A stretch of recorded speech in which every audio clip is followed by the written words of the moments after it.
let's be honest for a minute. How often do you make what you're doing or what you're working on way bigger than it actually is?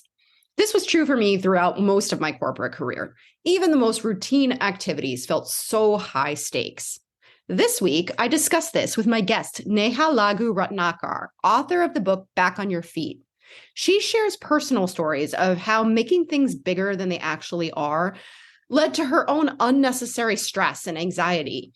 We also talk about her global experience, living in 8 countries and speaking 8 different languages, and how that has influenced her life and how she views humanity. Thank you so much, as always, for listening. Welcome to the Impostor Syndrome Files. My name is Kim Meninger, and as an executive coach and former high-tech leader, my personal mission is to help professionals overcome imposter syndrome so that you can advance your career with confidence. Each week, I interview a new guest who brings a powerful perspective to this conversation, including personal stories, best practices, and new insights. The more we talk about this issue, the more we destigmatize imposter syndrome, recognize that we're not alone, and empower ourselves to access the tools and resources that can help us and those around us. Thank you so much for listening and for sharing with others you think would benefit from this conversation.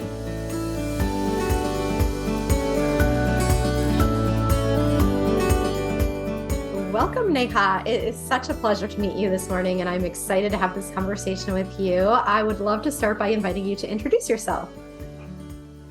Hi, Kim. It's my pleasure to be here on your podcast, and what a great morning it is to be talking to you today. So, a bit about myself. I'm Neha Lagoo Ratnakar, and professionally, I'm a talent development professional. I've been in this field for the past 14 years. And personally, we've lived in 8 countries now. I speak 7 languages at different levels of competence. And I was 10 years old.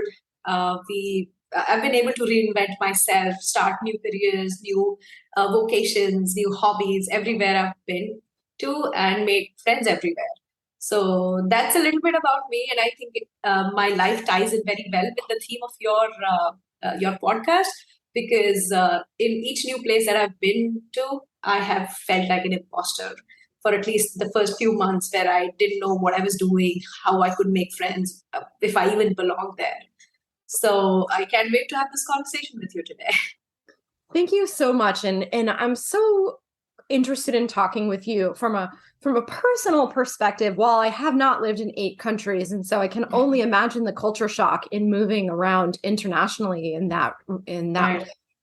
I have moved a lot as a child in particular, and so I understand that anxiety. I understand that insecurity when you go someplace new and you think, Mm-hmm. am I going to fit in here? Are they going to welcome me? What do I have Right. to think about differently than I did before? Mm-hmm. So can you talk a little bit about how moving around so much really influenced you in both potentially positive and challenging ways? Sure. Moving around has been one of the biggest things in my life. And I think it has definitely positively changed me because I've become more open about new things, about not feeling your best, not being most confident, but yet making it work. And trying out new languages, for example. That's a common thread throughout my life. I've learned so many languages over the years. And of course, initially I used to be hesitant about speaking those languages before I had a certain level of mastery on them. But then I realized if I wasn't practicing them, I wasn't getting better at them. It's like wanting to swim only when you're an expert, and only then you'll enter the swimming pool, right? There's no choice like that. So learning a language has a lot to do with practice, and that's one thing that helped me become more confident. Just practicing, even when I was feeling like an idiot, when I didn't know what I was doing, if the other person was completely understanding me or not, I kept at it, kept trying. And that's one thing that has defined all these 8, 9 years that we've been moving around. And negatively, I struggle to find negatives in all these moves. But one thing, of course, is important to me, which is food. I'm a vegetarian, and that has been a struggle in many of the places that we've lived in. So, but then I've tried to combat that problem with learning my first sentence, which is "I'm a vegetarian" in any language that I'm supposed to speak in that new country. So I don't even learn the basic sentence of hello, thank you, whatever. I just learn I'm a vegetarian before I land in a new country. And that has been helpful. I'm a vegetarian too. So the next time I travel to another country, I'm going to reach out to you to see if you can help me speak that in that particular. Absolutely. But one thing that I want to pick up on that you're talking about that I think is so important, even outside of moving and even outside of language, is the need to practice something new. And I think that you talked about the analogy of wanting to swim when you're an expert. So many of us put so much pressure on ourselves to be perfect on day one, and we don't value, we might intellectually, or we might when it comes to other people, but when it comes to ourselves, we're so critical and we think, I can't do this unless I can do it perfectly. And it becomes a vicious cycle, right? Because you can't do it perfectly until you've practiced it, or if ever, right? So I have often thought of learning a new language as a very humbling experience that can actually build resilience muscles, build confidence muscles, right? When you overcome the discomfort, when you realize you're making progress, it actually shows you that you're improving and that you can do something. And I think that's a model for how we could think about our own development in other arenas as well. Yeah, absolutely. I'm completely with you on that. And nobody says that you have to practice any new skill in a high stakes situation, right? You don't have to learn a new language and go into hostage negotiation situation all of a sudden. You can go and practice it in a supermarket with the taxi driver that you have to tell directions to. Or if we take the context out of languages, any new skill that you learn, for example, if you're not too confident about that, start talking about it in small videos or simple low risk situations like go to Quora.com and start answering questions on those topics. And slowly you will build that muscle, but you'll also realize how much more than you know, how much more you know than you give yourself credit for, right? So I think these small situations where you can find ways to practice your new skill, new language, whatever it is, can really help you build that confidence. I think that's such a great point, and so worth thinking about, because a lot of times we only think in terms of the workplace, and to practice those outside areas and then bring it into the workplace when you're ready is such a great approach. How do you think having access to different cultures and really getting to see different people and what they value and how they behave and how they think, how has that influenced how you see the world and yourself? Wow, it has transformed me over the years, to say the least. And I've realized that people, no matter where you go, people are forgiving when you're trying something new or when you're trying to learn their language, their customs. If you always act like an expat who can't wait to go back to their own country, then you're in trouble. But if you act like a person who, and I say act very consciously because that's what it is in the beginning, you're just acting that you're comfortable in the new place where you don't speak the language, you don't like the food, you don't like the weather, but you're still acting as if you belong there, as if you're comfortable there, to make new friends, to create a new life.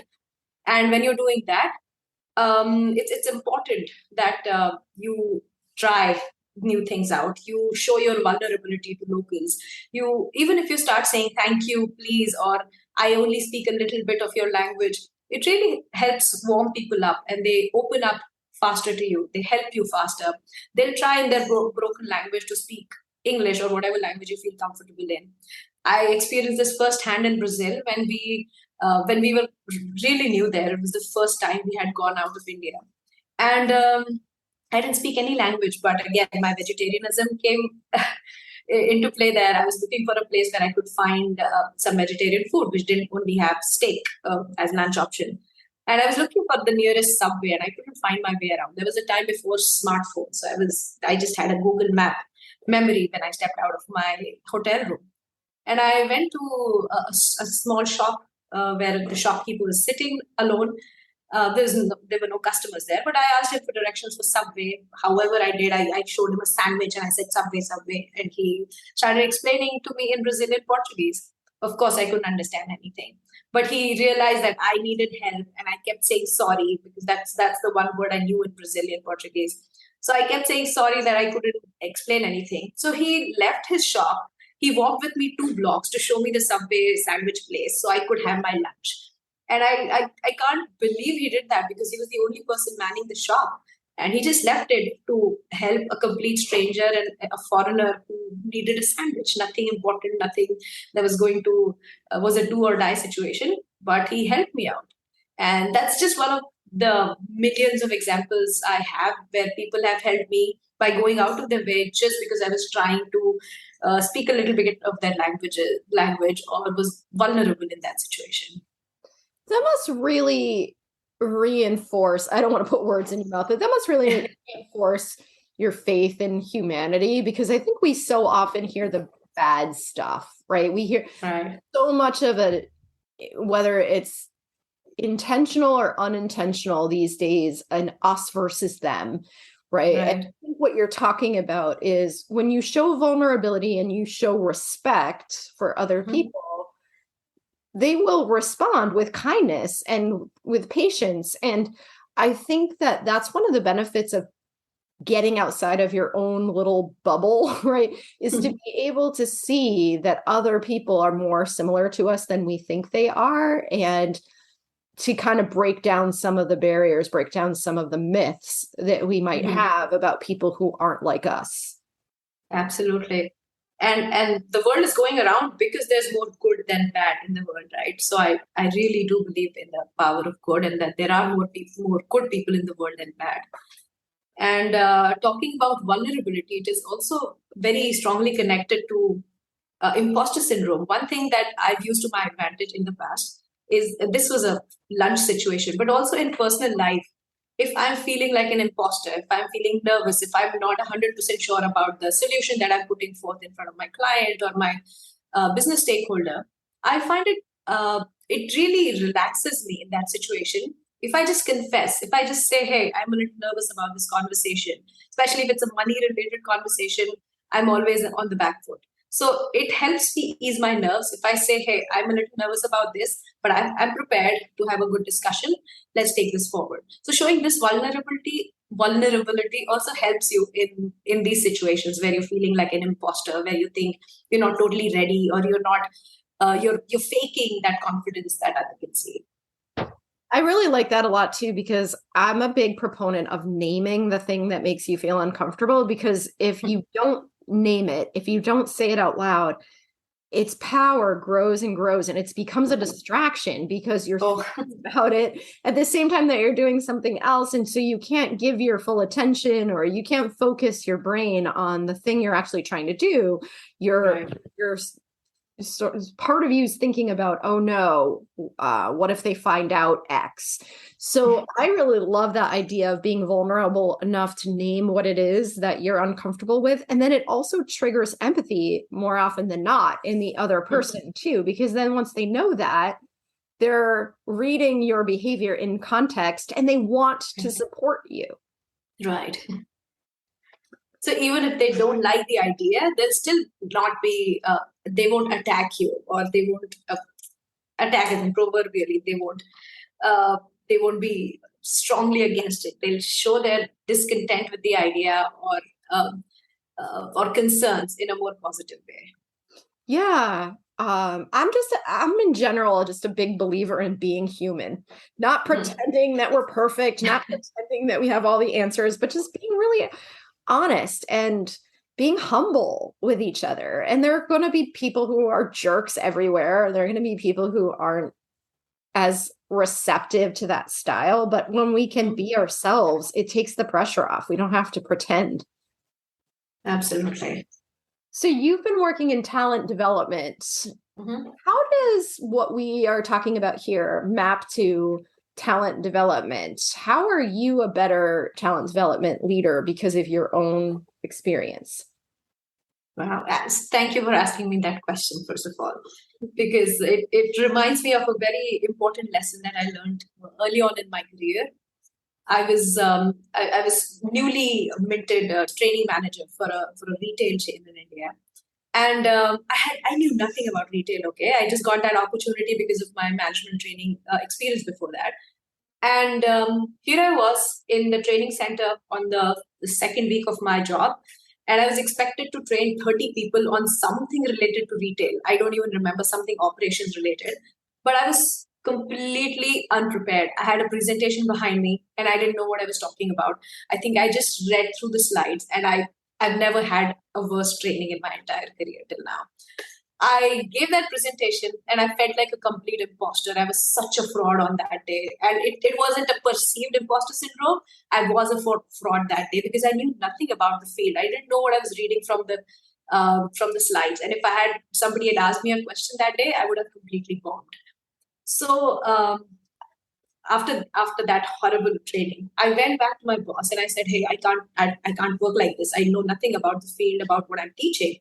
So you have to give me an opportunity to work in the retail space. You have to let me go into a shop, clean up the shop floor, stack things, do the billing, meet the customers, do everything that a regular retail worker needs to do.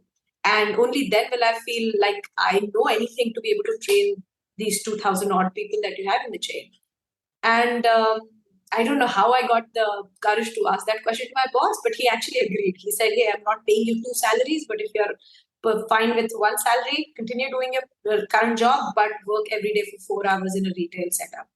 And I did that. So I went to a small shop in my neighborhood that was in our company, and started doing everything from scratch. I started stacking, cleaning up. I started making the reports, doing billing, meeting all the customers. And a month into that job, I was feeling much better about where I was, how much I had learned. And my boss comes back to the shop and buys something random and comes to the shop till, as in the billing counter, and says, "Hey, I want that new girl, Neha, to bill me." And I, the store manager brings me out and he's like, "Neha, you have to bill this customer." So I billed him.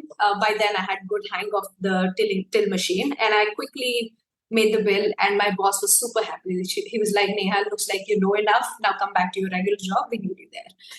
Wow. But that, but that one experience taught me so much about that feeling of being an imposter. Sometimes it's something that we create ourselves, and sometimes it's real. Sometimes you really don't know what you're talking about.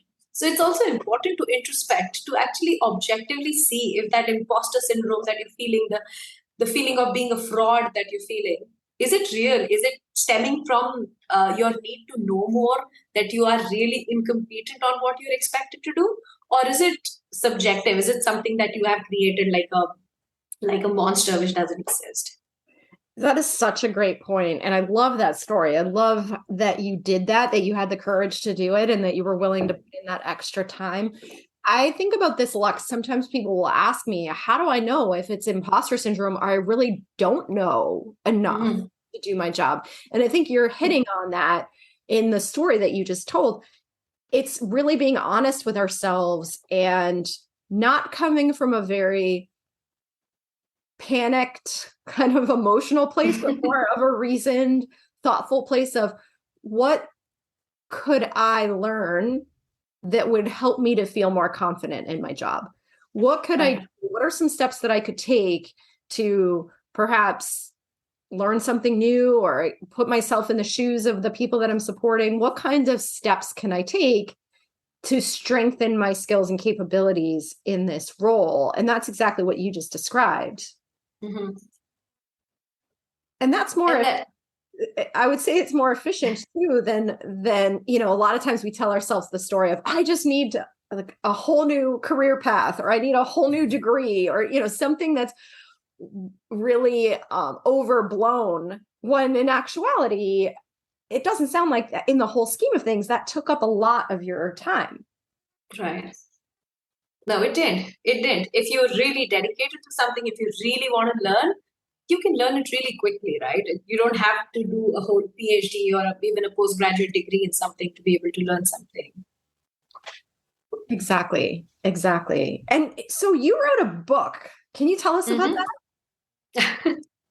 That's another story of my being imposter. I have the book in my background, but for the longest time, I wasn't displaying it in my background because I thought that's too much in the face. That's like, it look like I'm bragging about my book all the time on all the Zoom calls, Teams calls that I'm on, or all the Instagram videos that I'm making about the book.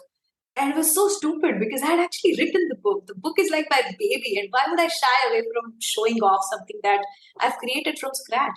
And people were saying great things about the book. They're still doing it. I still get emails and messages and notes from people who really appreciate what I've written and how it has helped them and how relatable they find my content. But I, for one, was being the one shying away from showing it off or talking too much about it.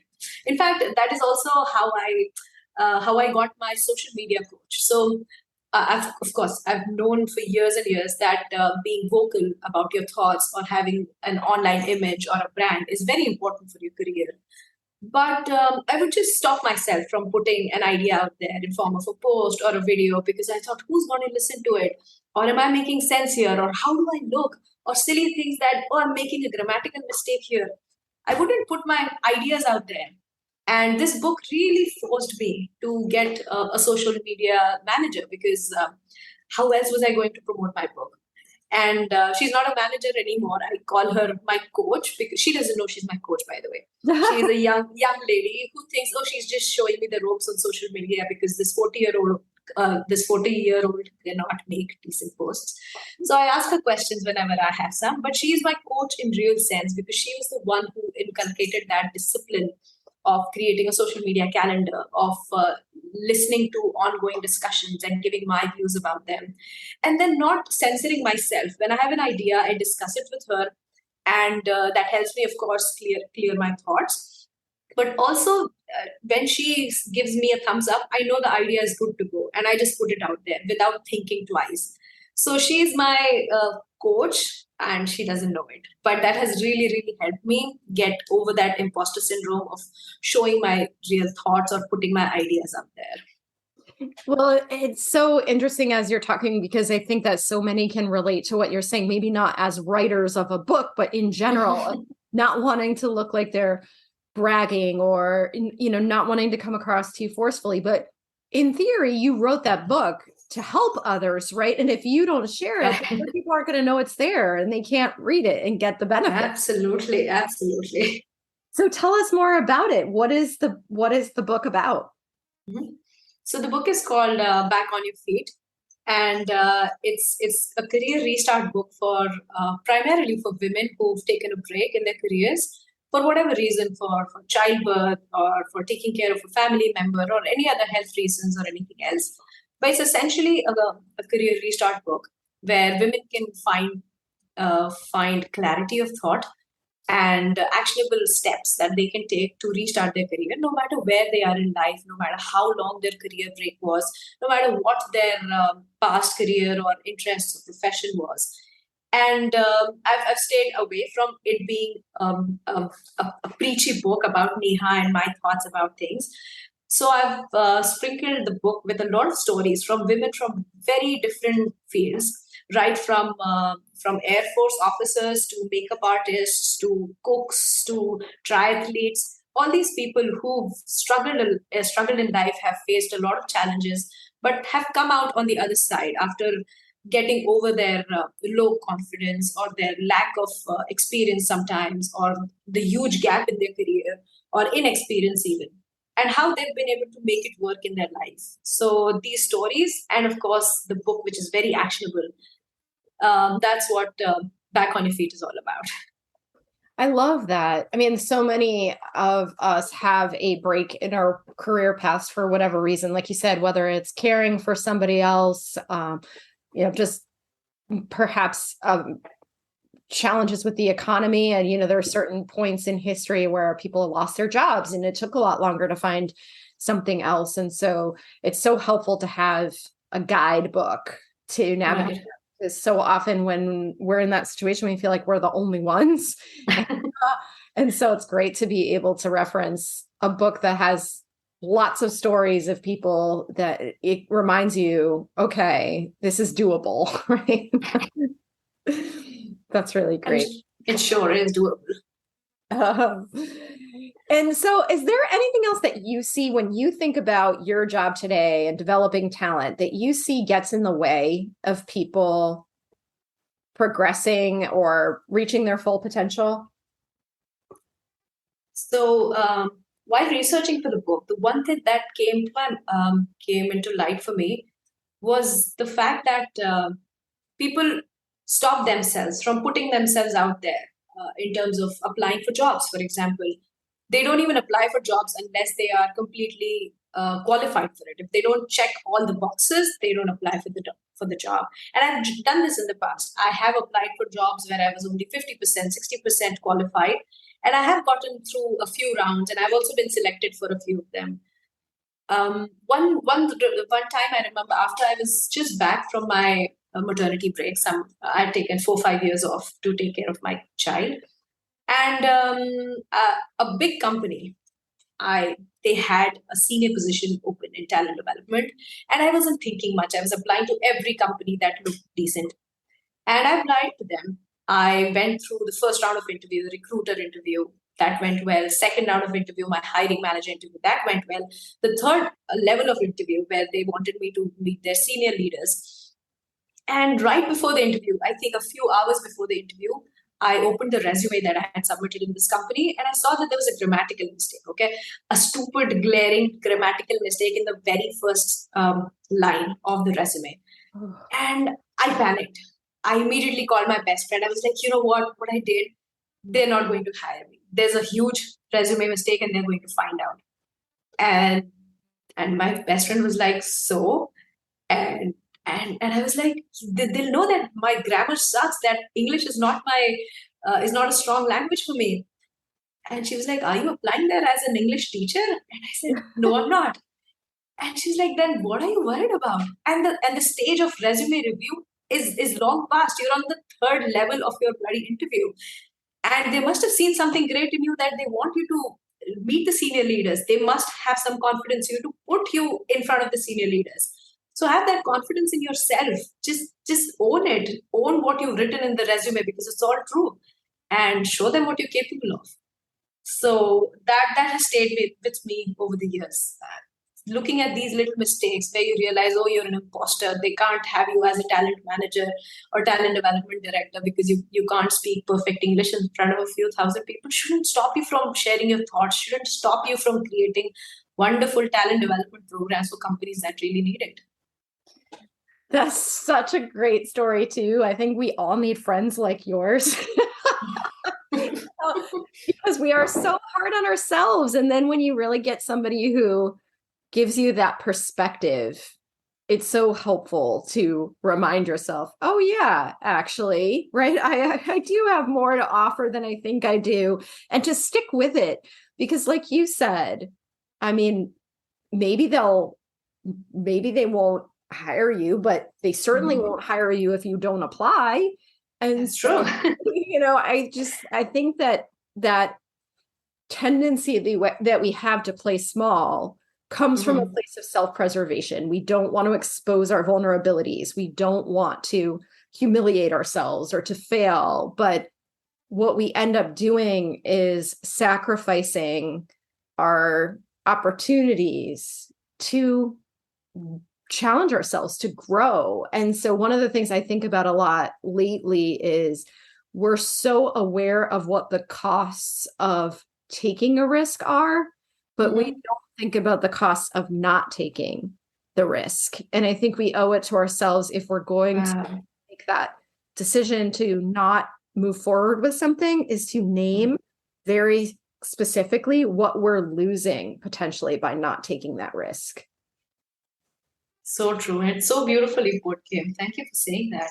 And you're so right. We minimize ourselves to a degree where it's not helping anybody, not the world, not yourself, definitely.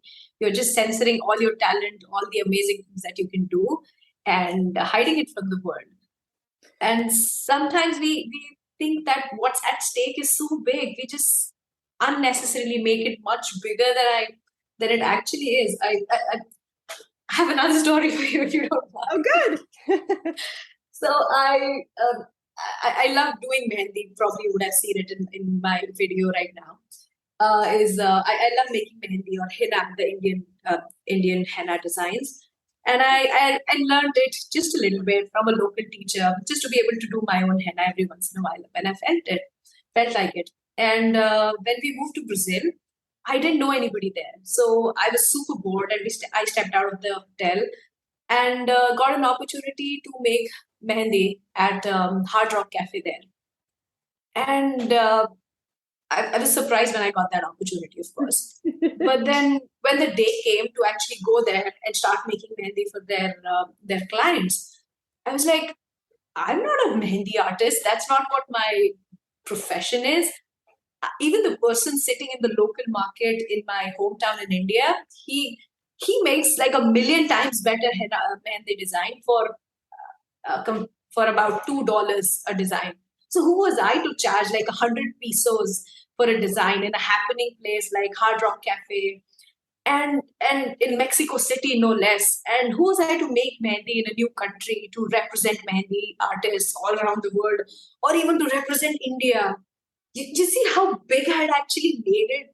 So much bigger than it actually was. It wasn't like I was representing India in Olympics for, I don't know, pole vault or something. It was just making mehendi for some people in a little cafe in Mexico City, but I made it so much bigger. And I felt like such an imposter. But I'm glad I was able to work through it, and I forced myself to take up that opportunity. And boy, did I have fun. So we have to sometimes force ourselves to get out of that syndrome.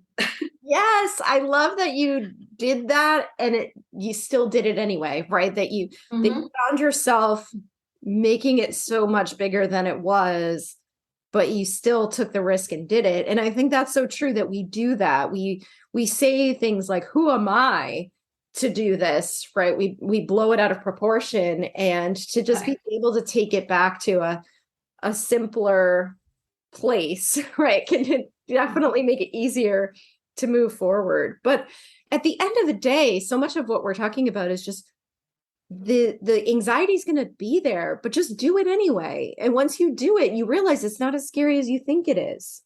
Right. Nothing's going to happen. No hell is going to break loose, right? If you don't perform well, it's not a do or die situation in most cases. Thank God I'm not a heart surgeon. Maybe it is a problem for them, but at least in my profession, that's not a problem. And in most our cases.